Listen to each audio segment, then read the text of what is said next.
Amén. Muchas gracias, hermano Orlando. Hoy vamos a iniciar el capítulo número 2 de Evangelio de Marcos y cuando lleguemos, bueno, hay algunas enseñanzas muy importantes que las voy a compartir con ustedes cuando lleguemos a los versículos que corresponden a esos temas, interesantísimas. Ojalá que esto, cuando lleguemos ahí, ustedes puedan ponerle mucha atención y que quede grabado en sus mentes porque son cosas importantes para la iglesia el día de hoy y que por tradición y por costumbrismo y porque nos han enseñado mal, hemos venido haciendo algo diferente a lo que está escrito ahí en la Biblia. Pero cuando lleguemos a ellos se los menciono. Entonces hoy tenemos, como decía, el capítulo número 2. ¿Sí se ve la pantalla? Ok. El capítulo número 2 del Evangelio de Marcos. Aquí lo tenemos, Evangelio de Marcos, capítulo número 2. Y vamos a empezar hablando de lo que el Señor había iniciado en este periodo de su ministerio y lo que vimos, parte de lo que vimos en el capítulo número 1. Entonces dice, el Señor había comenzado su ministerio público en Capernaum, ciudad a la que se había trasladado a vivir desde Nazaret. Recordemos que él vivió mucho tiempo en Nazaret. Se cree que los primeros 30 años de su vida, él vivió ahí en Nazaret, aunque no está especificado así en la Biblia. Usted dice que ahí en la sinagoga dejó a todos admirados por su autoridad. Lo vimos el capítulo 1, ¿se recuerdan? La autoridad de él con aquel endemoniado que él liberó. En la enseñanza de la palabra y también por su poder para echar fuera a espíritus inmundos. Fíjense que yo no sé por qué se mencionan algunos casos muy específicos y se dan a conocer y otros no, porque él dice que echó fuera muchos espíritus inmundos y sanó a muchos también. Sin embargo, solo se mencionan algunos casos muy específicos, como en este caso que vimos del leproso. ¿Se recuerdan que el leproso llega y puesto rodillas, le ruega al Señor y le dice, si tú quieres? Pero ese caso sí lo especifica bien, pero hubieron otras sanidades que no se especifican. No entiendo yo, no sé la razón por qué los otros casos no se mencionan, aunque no alcanzarían las páginas de la Biblia para escribir todos, pero me causó duda de por qué solo algunos sí y otros no.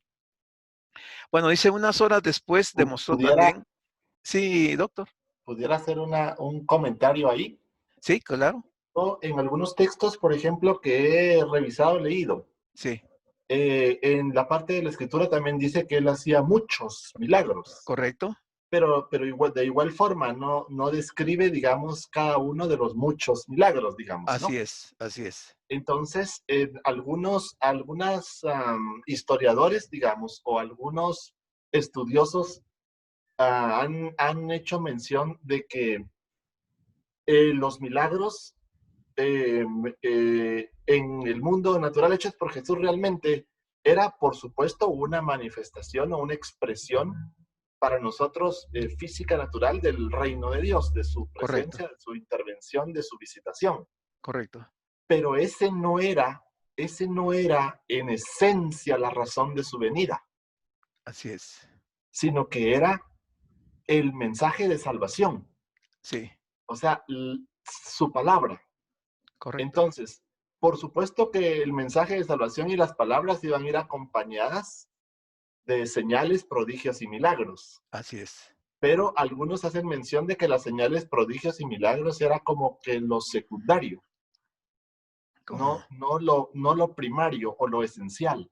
Sí, entiendo. Eh, La duda que me da, es, doctor, es digamos, en este caso del leproso, ¿por qué ese caso del leproso y no algo otro de los cientos o miles de sanidades que hizo? Yo no sé si por las circunstancias muy especiales que se dieron en ese caso de que ese hombre llega, se pone rodillas y le ruega y le pide al Señor que si quiere. No sé si esa fue la razón por la cual Marcos describe en específico ese caso y no describe otros, ¿verdad? Esa es la duda que yo tengo. sí, quizás ahí quizás se expresó de una forma muy genuina lo que había en el corazón, tal Sí, vez, que sí, quedó pues, muy bien marcado, o era el correcto, ejemplo, digamos, o la esencia de por qué Jesús intervenía en esos casos en particular, ¿verdad? correcto. Paz. Pero solo queda ahí para, como inquietud para que Sí. ustedes también, si encuentran algo, me pasan el chivo. Ok, seguimos. Le dice, unas horas después demostró también su poder, sanando a todos los enfermos que llevaron hasta la casa donde se hospedaba. Recordemos que él estaba hospedado en ese momento en la casa de Pedro, ¿verdad? Dice, al día siguiente, acompañado por sus nuevos discípulos, comenzó un primer viaje de evangelización por toda Galilea. Ese fue un viaje muy intenso para el Señor, en el que el Señor visitó muchas sinagogas presentando sus credenciales mesiánicas. ¿Cuáles eran las credenciales mesiánicas? Su poder, su autoridad. Dice, echando fuera demonios y sanando a los enfermos. Esas eran sus credenciales mesiánicas.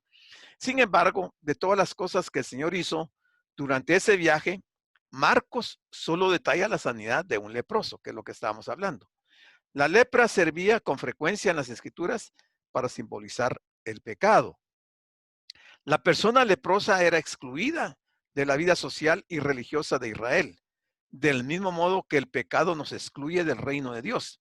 Además, la lepra era también una enfermedad repugnante que hacía de quien la padecía una persona sucia e inmunda, igual que el pecado. Juan nos dice en 1 Juan 1:9 que si confesamos nuestros pecados, Él es fiel y justo para perdonar nuestros pecados y limpiarnos de toda maldad. Bueno, entonces ahorita si ya entramos al capítulo número 2, a su versículo número 1, que nos dice de la siguiente manera. Dice, entró Jesús otra vez, no era la primera vez, entró Jesús otra vez en Capernaum después de algunos días y se oyó que estaba en casa. O sea, toda la gente oyó que él había llegado a la casa. ¿A cuál casa? Se pregunta uno. Bueno, Jesús entró de nuevo en el pueblo de Capernaum. Anteriormente había trasladado su centro de actividades desde su hogar en Nazaret hasta Capernaum. La suposición más probable es que este pueblo siguió siendo el centro de actividades del ministerio del Señor en esta tierra durante 3 años. Tal vez esta casa sea nuevamente la de Pedro, igual que antes, o sea, lo que dice Marcos 1:29. O sea, como que llegó a la misma casa, a la de Pedro. Y luego dice el versículo 2 que inmediatamente se juntaron muchos, de manera que ya no cabían ni aún a la puerta y les predicaba la palabra. O sea, la fama del Señor se había corrido por toda esa región y cuando la gente se entera que él está en esta casa, que es probable la casa de Pedro, se juntaron muchas personas. De manera dice que no cabían ni aún en la puerta. O sea, la casa de Pedro se llenó. Yo no sé si Pedro reaccionó de alguna manera ahí, porque no habían hecho ninguna convocatoria, ninguna invitación para que llegaran. Pero la gente inmediatamente que llega y se da cuenta que él está ahí, abarrota la casa de Pedro y ya no hay espacio para que la gente entre. Y lo que él estaba haciendo era predicándoles la palabra. Entonces en el versículo 3 dice, aquí hay una historia también interesante que más o menos cabe en la duda que tenía de lo que hablamos al principio. Dice, entonces vinieron a él unos trayendo un paralítico que era cargado por 4. O sea, este es un caso muy especial y es bien interesante verlo por los participantes y por la actitud tanto del que va en la camilla como de los amigos que lo llevan cargando. No dice la Biblia cuántas kilómetros o millas o qué distancia recorrieron estos 4 llevando cargado al paralítico, porque no ha de haber sido un vecino de al lado de la casa de Pedro. Lo han de haber llevado a saber de qué distancia recorrieron y quizás estaban por ahí en algún punto estratégico para que cuando el Señor llegara, llevarlo inmediatamente. Y vamos a ver qué es lo que ocurre. Puesto que se hallaba tendido en una cama, su parálisis era severa. Su enfermedad lo dejaba impotente, privado de toda capacidad de acción y necesitado de la ayuda de los demás. Es probable que fuera cuadripléjico. En cuanto a la construcción de las casas en Israel, en aquel tiempo las casas normalmente tenían una techumbre plana, como una terraza, a la que se subía por medio de una escalera exterior. Esta terraza estaba formada por vigas que iban de una pared a otra, separadas por 1 metro entre sí, y ese espacio entre las vigas se llenaba de, ahí le llaman, de cañizo y de tierra. ¿Estás grabando? ¿Estás grabando? Dice, se llenaba de cañizo y de tierra. Se me imagina algo como el mezclón que acostumbran hoy los albañiles a poner. Pero van a ver las situaciones que se presentan.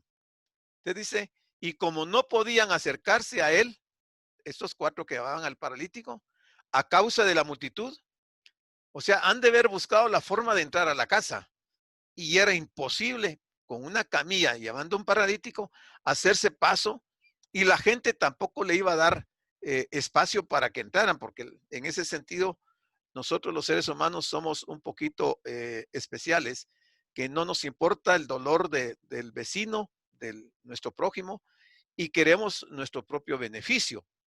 Pero esta gente no se desanimó ante esa situación imposible de poder entrar a la casa ahí donde estaba el Señor. Pero ellos tenían una meta, tenían un objetivo. Y entonces dice que han de haber buscado una escalera para subirse a la casa. Les ha de haber costado, porque llevando un paralítico en una camilla, tenía que ser algo complicado poderlo subir a una terraza. Sin embargo, ellos superaron ahí todas esos inconvenientes y lograron subir al paralítico a la terraza. Han de haber llevado algunas herramientas de trabajo, porque empezaron ellos a destartalar la casa, a desarmarla. O sea, el boquete que hicieron haber sido como el tamaño, digo yo, de una lámina de estas que nosotros conocemos, para poder pasar ahí al paralítico. Y entonces, si había como mezclón ahí, han de haber llevado alguna herramienta para quitar el mezclón, y también como habían tablas y habían unas vigas de madera, tenían que quitar esas vigas y esas tablas. O sea, quizás llevaron un serrucho o qué sé yo. Lo que me impresiona a mí es que para este momento Pedro está recién convertido, digámosle así. Y entonces el Pedro, este era aquel Pedro que ante una reacción violenta cuando prenden al Señor más adelante, 3 años más tarde, Pedro no lo pensó 2 veces en sacar su espada y cortarle la oreja a Malco, pues que no le quería cortar la oreja, él quería, le tiró a la cabeza a matar a esa persona. O sea, era una persona sumamente violenta. Y ahora él está dentro de la casa y de repente empieza a ver que cae un poco de tierra o de esa mezcla, ese mezclón, y se oye el ruido de los martillos y que están desclavando y que están cortando.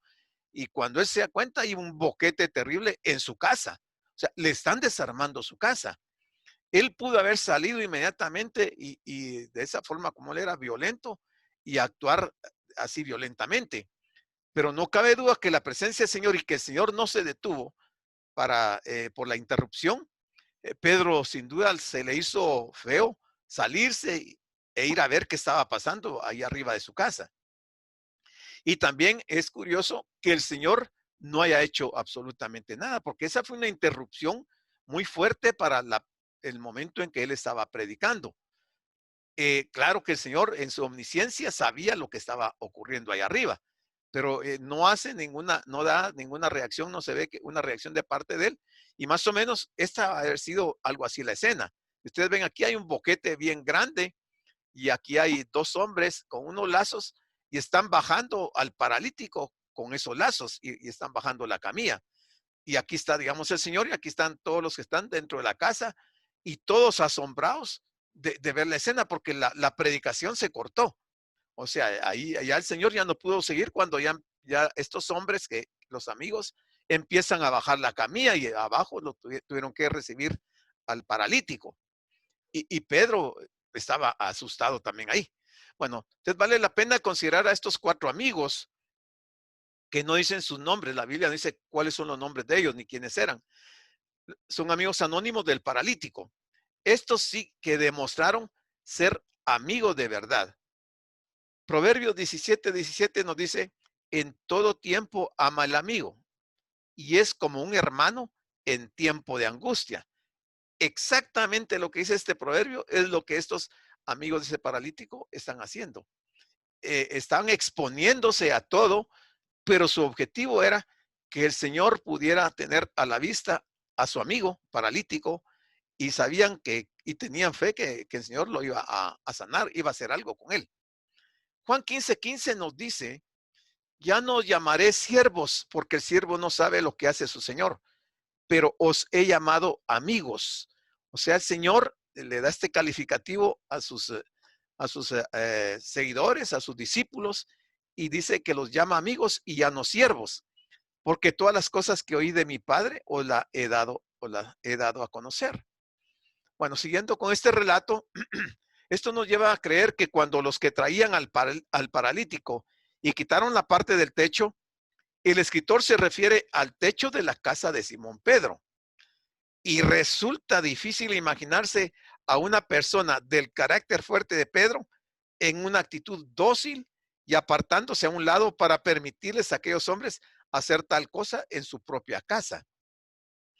El Señor elogió, el Señor elogió la fe de ellos, de esos 4 amigos de este hombre. Y la elogió por haberse tomado tanta molestia en traerle a aquel hombre necesitado. Como decía, no sé si caminaron con él 1 cuadra o 10 cuadras o 15 cuadras, pero a ellos no les importó el trabajo que tenían que hacer, lo difícil que era cargar a este amigo de ellos. Y ellos solo tenían un objetivo, presentarlo delante del Señor. Notemos que también que estos 4 amigos perseveraron en su noble empeño de llevar a su amigo hasta los pies de Jesús, superando todos los obstáculos. La fe se manifiesta especialmente en las cosas difíciles. Ahí se manifiesta la fe. La fe debe ser nuestra respuesta a los obstáculos, porque a todos como creyentes, como cristianos, se nos van a presentar situaciones bien difíciles y solo la fe nos puede sostener y nos puede hacer llegar al final de nuestras ideas o pensamientos. Pablo dice en Romanos 5:6, porque Cristo, cuando aún éramos débiles, a su tiempo murió por los impíos. Estas son promesas bien interesantes que más adelante las vamos a relacionar y vamos a ver cómo funcionan en la vida práctica. La forma en la que introdujeron al paralítico hasta la presencia de Jesús no era lo que podríamos decir muy ortodoxa. Realmente estaban corriendo ciertos riesgos. ¿Qué pensaría el dueño de la casa, o sea, Pedro, cuando viera que se la estaban destrozando? ¿O qué pensaría el Señor cuando fue interrumpido de esa manera en su predicación de la palabra? La fe nos puede llevar a hacer cosas poco convencionales. Vamos a hacer cosas extraordinarias. Versículo 5 dice, al ver Jesús la fe de ellos, de los 4, al ver Jesús la fe de ellos, dijo al paralítico, hijo, tus pecados te son perdonados. Aquí vamos a detenernos un poquito y a analizar lo que está ocurriendo en ese momento. Primero, que el Señor reconoce que los amigos de ellos tienen fe, pero no tienen fe, o digámoslo de otra manera, no es la fe de ellos la que va a obrar el milagro en la vida de este hombre. Porque ellos no tienen esa facultad. Ellos tenían fe para llevar al paralítico delante del Señor, pero más de eso no podían hacer absolutamente nada. Y luego cuando el Señor se dirige al paralítico, miren el título que le da, le dice hijo. Desde ese momento está cambiando la condición espiritual de este paralítico, porque el Señor le está reconociendo como hijo. Y le dice, tus pecados te son perdonados. ¿Por qué le menciona primero el Señor pecados y no le menciona la sanidad? Recuerden que en el caso digamos, de la suegra de Pedro, el Señor la toma de la mano y la levanta de la cama y hace el milagro, pero no le dice que le perdona sus pecados. Y así hay otros casos donde el Señor no menciona eso, pero en este caso sí lo dice. Y no es por gusto que le diga, tus pecados te son perdonados. O sea, la parálisis de este hombre era consecuencia de pecados o no. Por lo que el Señor está mencionando, sí. La parálisis de este hombre era consecuencia de pecados. Y vamos a verlo. Dice, la fe en Jesús cambió de forma radical la vida del paralítico. Y esto siempre tiene que ser así. En su caso, el cambio fue asombroso. Miren, había entrado como un paralítico llevado por 4 amigos, pero salió por sus propios pies. Ya no salió en la camilla ni ayudado por los 4 amigos. Él salió por sus propios pies. Había entrado como un pecador, pero salió justificado y perdonado. Porque esas palabras del Señor que le dice, tus pecados te son perdonados, en ese momento lo está justificando. Ahora, yo pregunto, en el Antiguo Testamento, cuando se daba algún milagro de sanidad, el beneficiado tenía que ir con el sumo sacerdote y llevar un sacrificio y presentarlo. Y cuando él presentaba el sacrificio, el sumo sacerdote entraba con el cordero o el animalito que fuera, y la sangre de ese animal, él la rociaba sobre el propiciatorio. Y ahí lo que estaba establecido era que los pecados no eran perdonados en sí, sino que eran cubiertos a esperas de algo que era esto de la venida del Señor. Sin embargo, en este caso, que todavía estamos bajo la ley, cuando el Señor está haciendo esto, este hombre no lleva ningún sacrificio al templo. No presenta un corderito o algún animal, y tampoco el sumo sacerdote toma la sangre de esa ofrenda, de ese sacrificio, y lo hubiera ido a presentar al propiciatorio. Si lo que estaba establecido era que se iba a dar una expiación, lo que se daba era una expiación, no una redención, sino que una expiación. Y la expiación solo cubría los pecados, no los borraba. Ahora el Señor aquí con este paralítico no lo manda al templo, no presenta ningún sacrificio. Si estamos en el periodo de la ley, el pecado de él tenía que ser expiado. Pero no dice el Señor que haya expiado el pecado de este paralítico. Los pecados, todos los pecados, son perdonados en nuestra era por el sacrificio de Jesucristo. O sea, la muerte de Jesucristo, su sangre derramada, es la que perdona. Pero aquí el Señor no había muerto. Pero le está diciendo, tus pecados te son perdonados.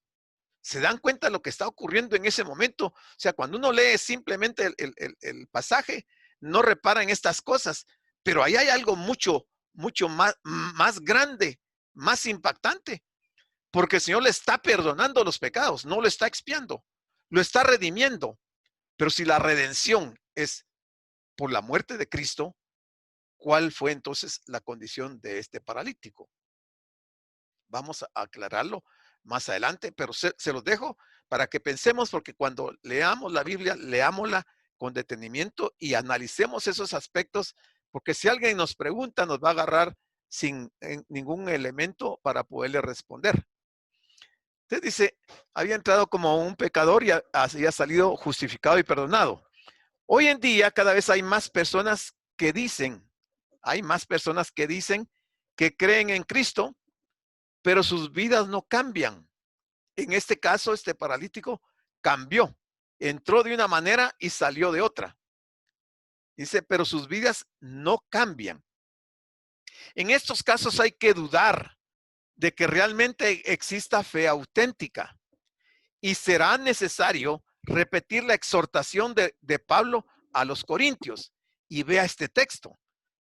Dice Pablo en segunda Corintios 13:5, examinaos a vosotros mismos si estáis en la fe. Es bien interesante lo que Pablo está diciendo aquí. Pues para cada uno de nosotros en particular, como creyentes, como cristianos, tenemos que examinarnos a nosotros mismos para ver si estamos en la fe. Y dice también Pablo, probaos a vosotros mismos. Bueno, examinarnos.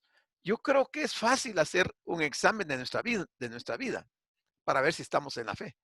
Pero ¿cómo nos probamos a nosotros mismos? ¿Cómo sabemos que realmente hemos nacido de nuevo? ¿Hemos cambiado? ¿O estamos en este caso de personas que creen en Cristo, pero sus vidas no cambian? Porque dentro de las iglesias, hermanos, déjeme decirle, y esto a muchos les molesta, pero hay mucha gente que está dentro de las iglesias y no ha cambiado. Realmente no ha cambiado. Si ellos se prueban, como dice aquí, si se examinan y se prueban, probablemente van a tener una sorpresa un poquito desagradable, pero que estamos a tiempo o que están a tiempo para corregir esa situación. El nuevo nacimiento es un cambio tan radical que no debería dejar lugar a duda. Dice Pablo en 2 Corintios 5:17.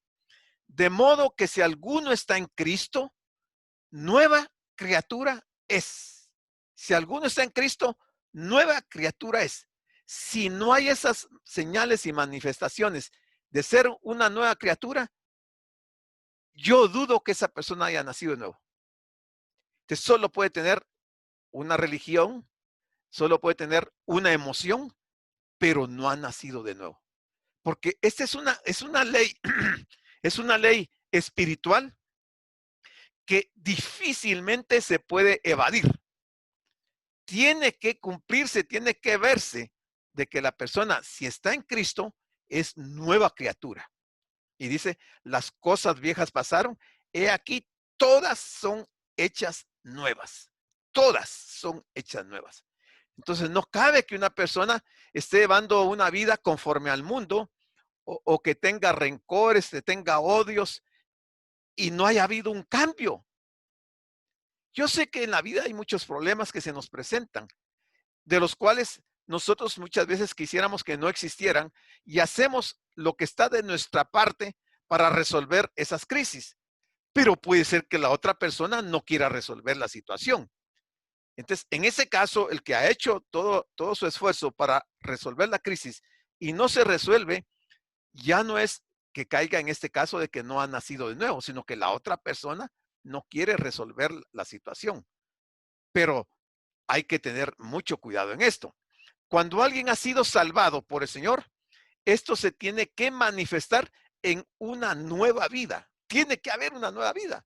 Si no hay una nueva vida, no hay un cambio, hermanos. No ha habido esa regeneración por parte del Espíritu de Dios. Eso es peligroso. Tenemos que andar como vivos de entre los muertos. Cristo capacitó al paralítico para andar en novedad de vida, como dice Pablo en Romanos 6:4. Nosotros todos los creyentes tenemos que andar en novedad de vida, en una vida nueva. Si no, estamos mal. Jesús quería señalar que el verdadero problema de este hombre eran sus pecados. Aquí está. El verdadero problema de este hombre eran sus pecados. Es muy probable que muchas personas no estén de acuerdo con esta afirmación. Dirán que su mayor problema era la parálisis. Al fin y al cabo, alguien podría hacerse este cuestionamiento. ¿Qué pecados podría tener una persona en su condición? Quizás ya en su condición de paralítico no tenga pecados o no cometa pecados de este calibre. Pero, ¿cuál fue la consecuencia del pecado de él para que esté en parálisis? Haber sido un pecado muy grave. Y el Señor lo castigó de tal manera que se fue a una camilla paralítico. ¿Por qué digo esto? Porque, hermanos, hay pasajes como aquel de que dice Pablo en Romanos en 1 Corintios 11. Cuando alguien está tomando la Santa Cena indignamente y no se examina, Pablo dice que esa persona va a caer enferma, puede ser que ya esté en cama o puede ser que ya duerma. Entonces, yo no sé si el pecado de este paralítico haya sido algo parecido a esto, pero hoy en día muchas personas toman Santa Cena ignorando las consecuencias. Y si persiste en esa condición y el Señor lo juzga y lo manda a cama o a un hospital enfermo, ¿qué pastor o qué anciano o qué líder de la iglesia puede hacer algo por esta persona? No se puede hacer absolutamente nada, porque Dios está haciendo juicio. Entonces, de ahí que nosotros tenemos que tener mucho discernimiento espiritual cuando oremos por alguien que está pasando en una crisis. Yo no digo que todos los casos sean así. Estoy hablando de este caso en especial cuando la enfermedad es consecuencia de un pecado o de varios pecados.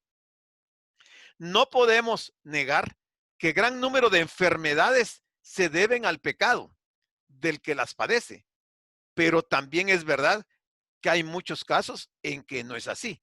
O sea, que la enfermedad no es consecuencia de pecado. Hay también casos de ese tipo. Por eso es que hay que ser muy, muy cuidadoso. Ni se puede juzgar así a la ligera.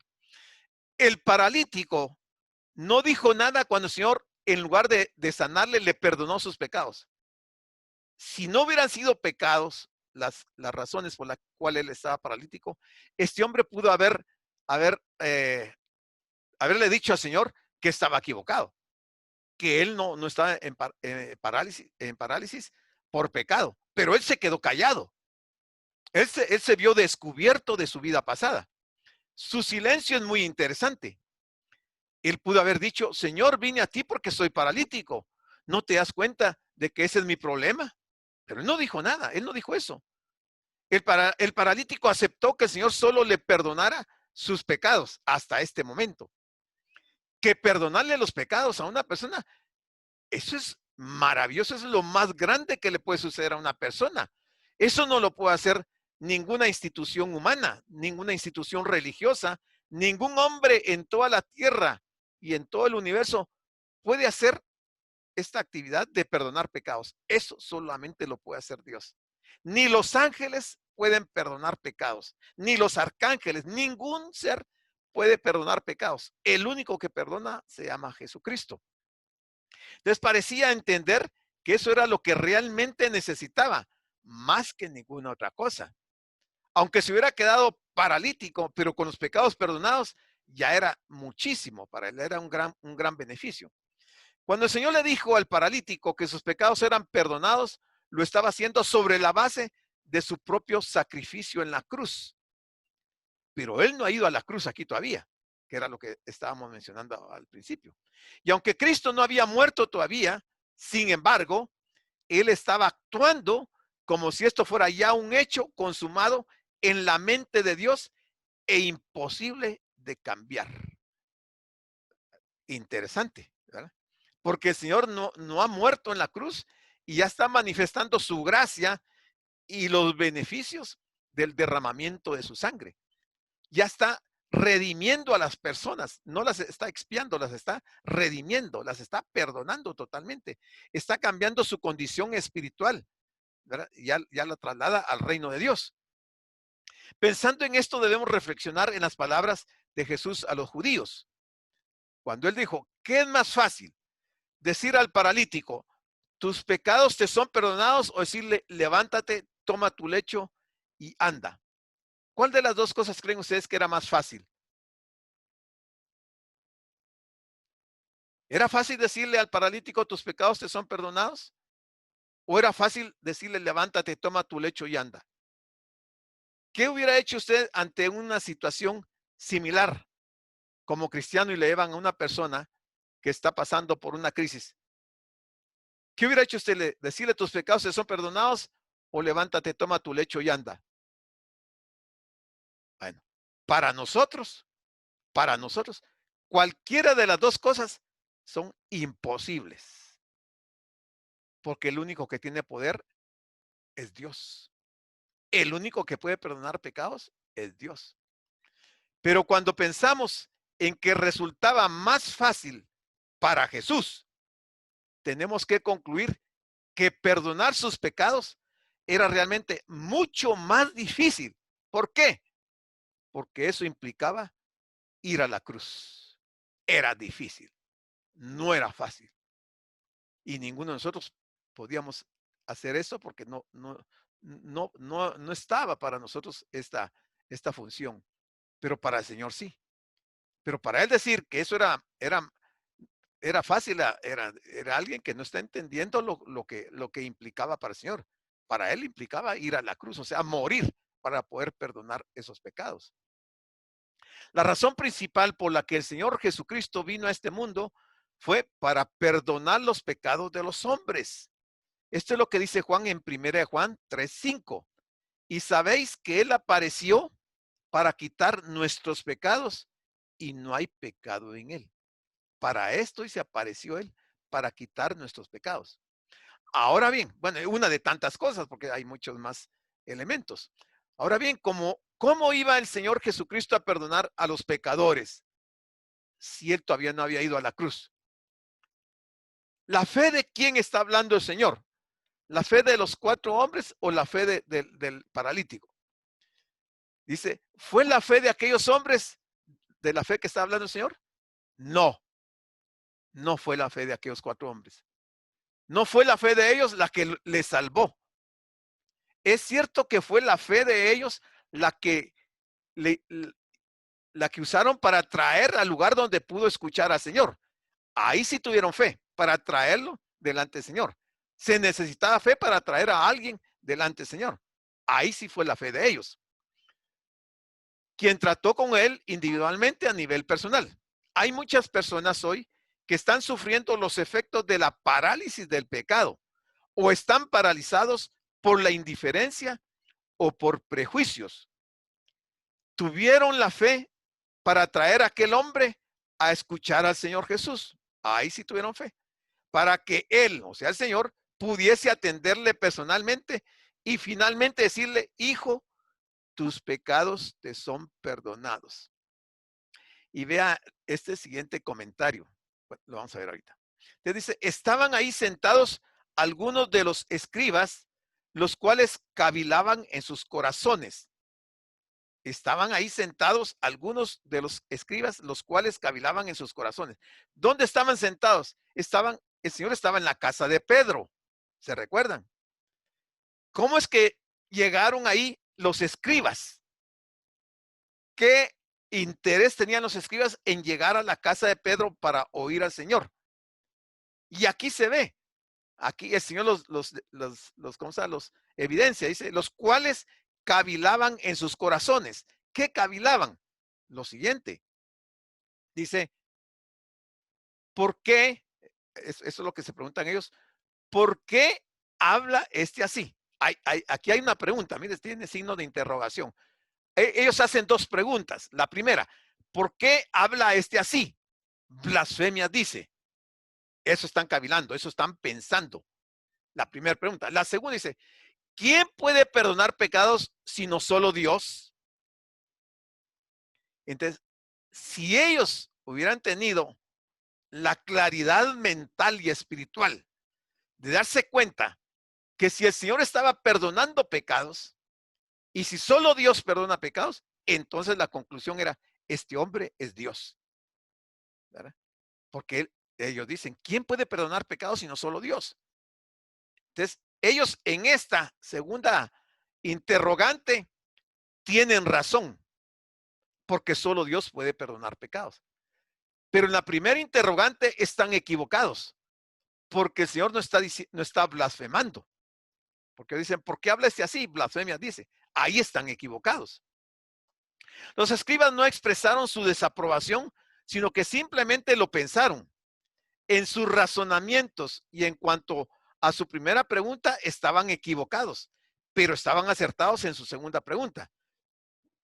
Este hombre no estaba hablando blasfemias, o sea, Jesús, pero era cierto que solamente Dios podía perdonar pecados.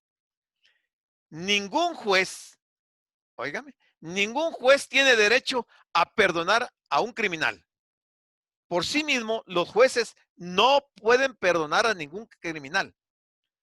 La responsabilidad de los jueces es aplicar la ley. Si se aplica la ley como corresponde, entonces el juez puede finalmente declarar inocente a alguna persona, pero es por la aplicación de la ley, no por voluntad del juez o porque le cayó bien el acusado o porque sea familiar, qué sé yo. Él no puede perdonar a un criminal. Él tiene que aplicar la ley. Dios es el gobernante moral del universo y él tiene que defender sus propias leyes.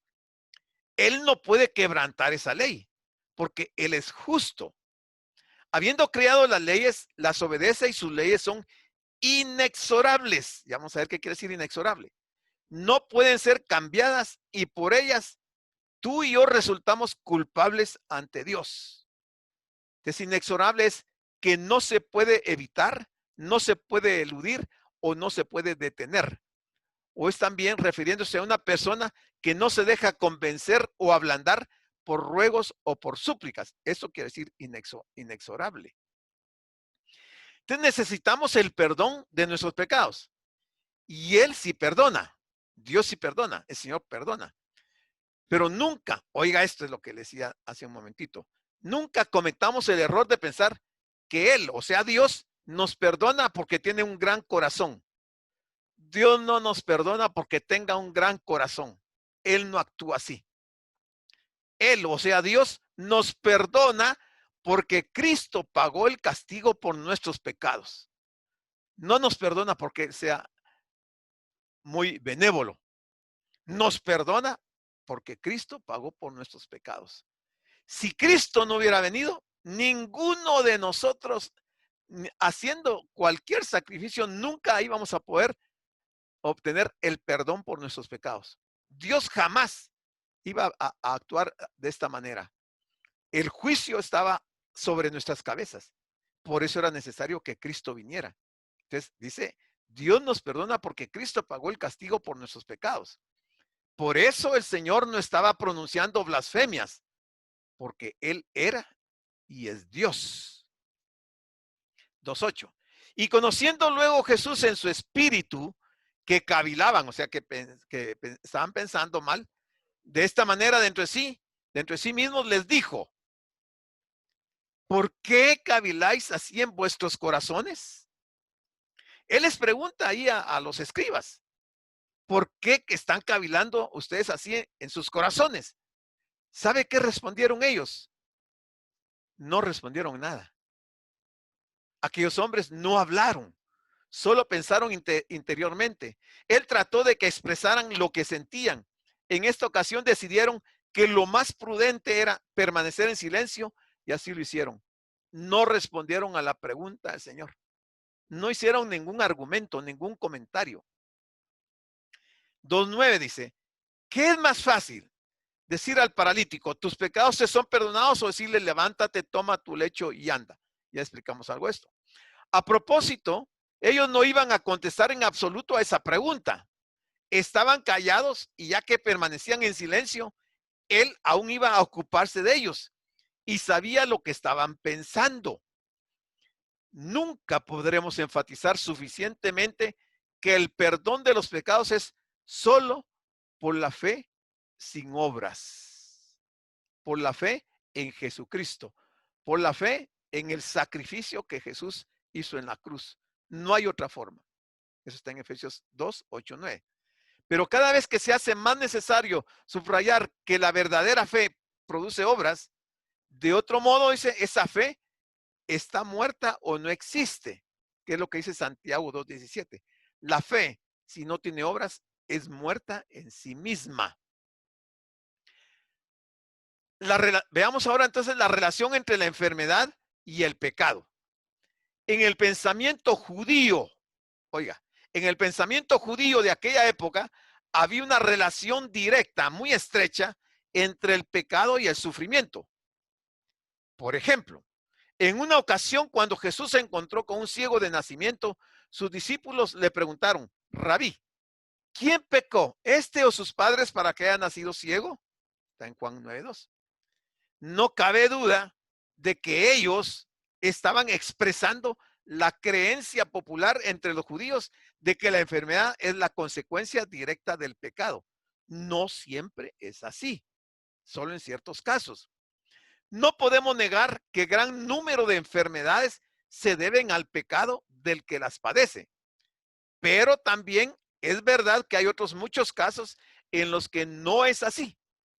Los amigos de Job intentaron convencerle una y otra vez de que todos los sufrimientos que padecía eran consecuencia de sus pecados, llegando en su atrevimiento a acusarle de pecados concretos, pero estaban completamente equivocados. La palabra nos enseña que Job fue probado de una forma tan dura debido a su fidelidad y no a su inmoralidad. Ese es un caso muy típico, muy concreto en relación para explicar esta parte que estamos viendo. La Biblia enseña con toda claridad que tanto la muerte como las enfermedades son fruto de la caída. Oiga, esto nos afecta a todos, seamos creyentes o no. La Biblia enseña con toda claridad que tanto la muerte como las enfermedades son fruto de la caída.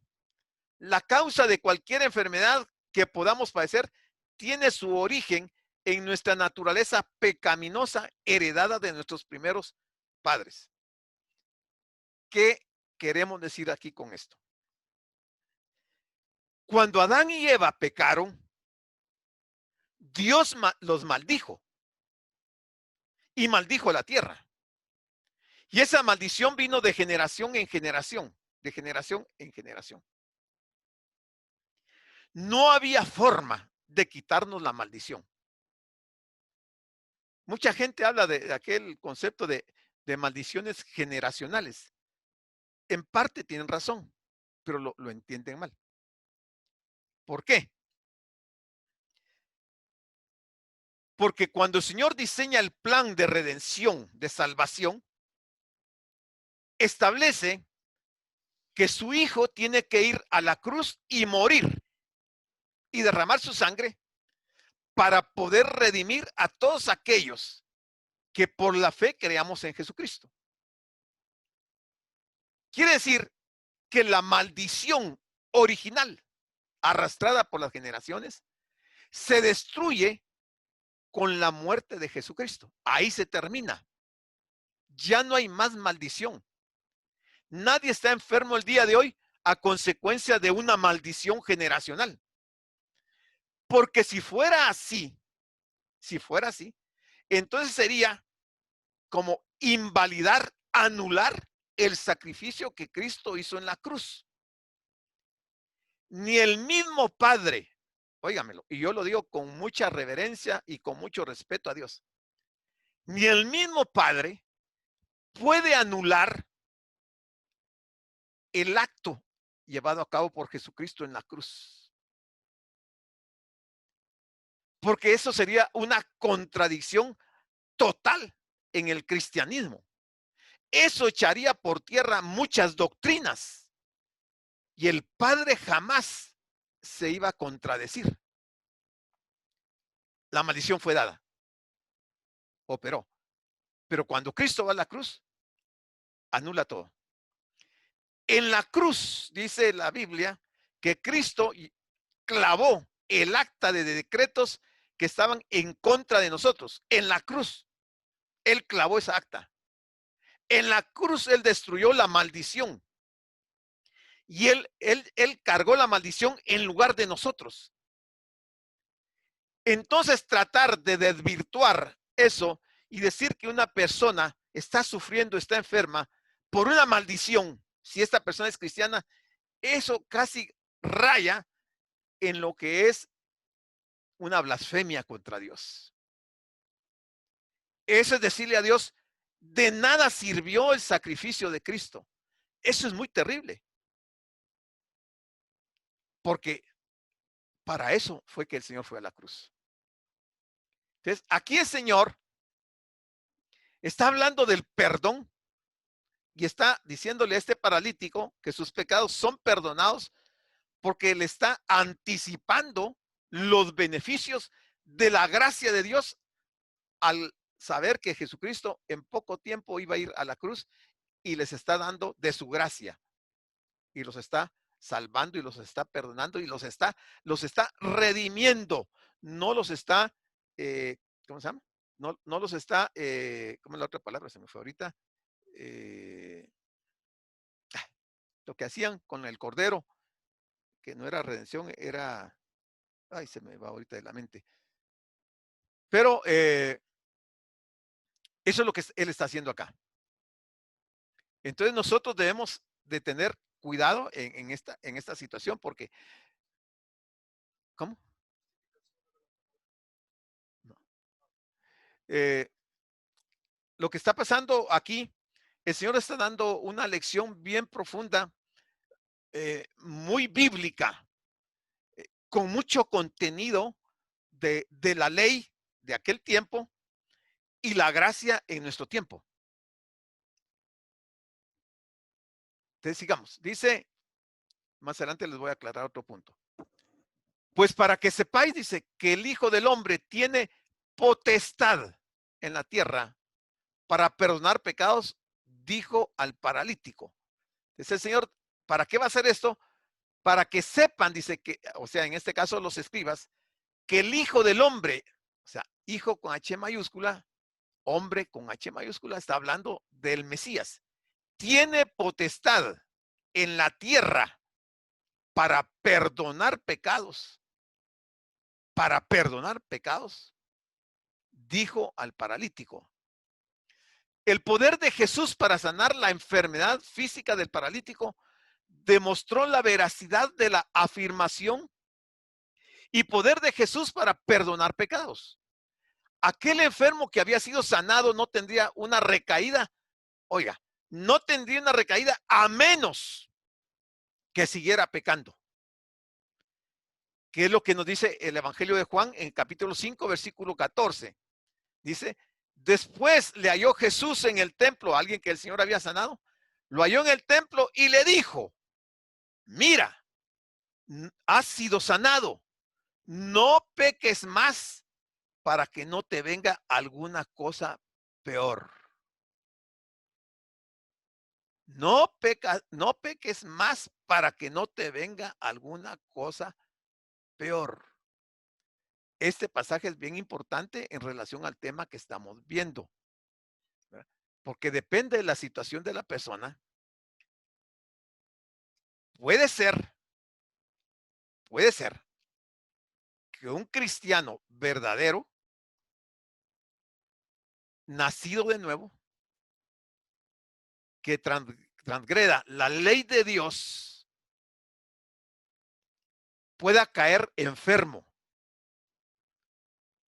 Y puede ser que el Señor, en una forma milagrosa, lo sane. Pero si esa persona vuelve a pecar, le puede venir alguna cosa peor. Aunque sea nacido de nuevo, le puede venir alguna cosa peor. Entonces le dijo, a ti te digo, levántate, toma tu lecho y vete a tu casa. Díganme ustedes qué oración hizo el Señor ahí. ¿Verdad que no hizo ninguna oración? Simplemente le dijo, levántate, toma tu lecho y vete a tu casa. ¿Por qué? Porque ya lo había perdonado, le había perdonado los pecados. Y aquí el Señor está haciendo uso de su autoridad y de su poder.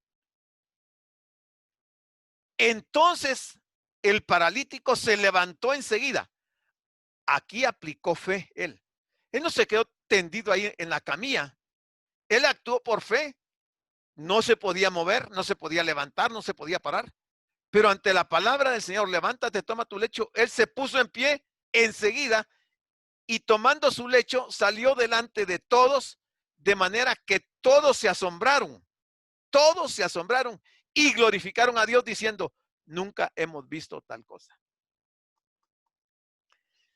Ejemplo o pregunta, si usted hubiera sido el paralítico, ese paralítico, y el Señor hubiera hecho ese milagro en usted, ¿qué hubiera hecho usted? Vamos a ver, por lo menos uno que me diga, ¿qué hubiera hecho? Pone su micrófono y me dice, ¿qué hubiera hecho?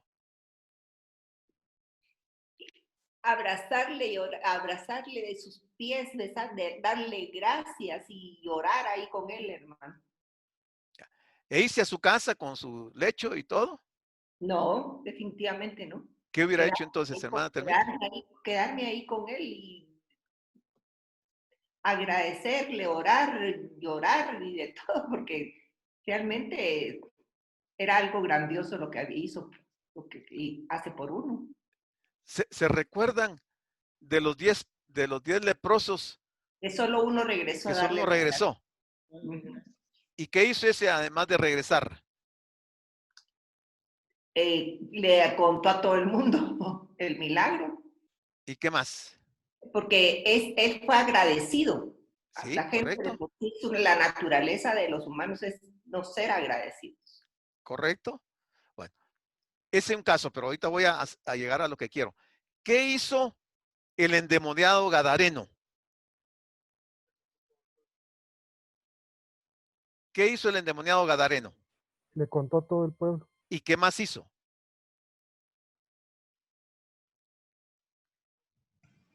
A ver, Le ¿alguien pidió más? a Jesús que quería irse con él. Ah, quería servirlo, ¿ah?